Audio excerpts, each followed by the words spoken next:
যদি বংশে অনেকগুলো ভাই বোন হয় তখন সবাই যখন একসাথে থাকে ছোট ভাই বোনগুলোর কিন্তু আহ্লাদ বেশি বেড়ে যায়।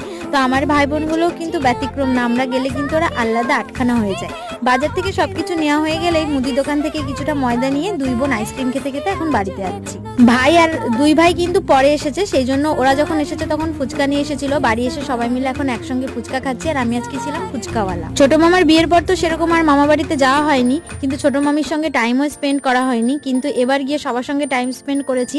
ছোট মামির সঙ্গেও টাইম স্পেন্ড করেছি। মামি সত্যি ভালো, আমার তিনটে মামি খুবই ভালো, কারোর ভিতরে কিন্তু কোনো রকমের কোনো গড়লতা নেই। ছোট ভাই এসে কান্না করছিল, কারণ ওকে বেশি ফুচকা দেওয়া হয়নি, ওর শরীরটা তো ভালো না। রাত্রেবেলা যে যখন খেতে বসেছিল সবাইকে অল্প অল্প করে নানপুরি ভেজে দিচ্ছিলাম, কারণ এর সঙ্গে ভাতও ছিল। মামা হাট থেকে বাড়ি আসার পর মামাদের খেতে দিয়ে দেওয়া হয়েছে, আমি পুরি ভেজে ভেজে দিচ্ছিলাম আর ভাই এনে এনে দিচ্ছিল।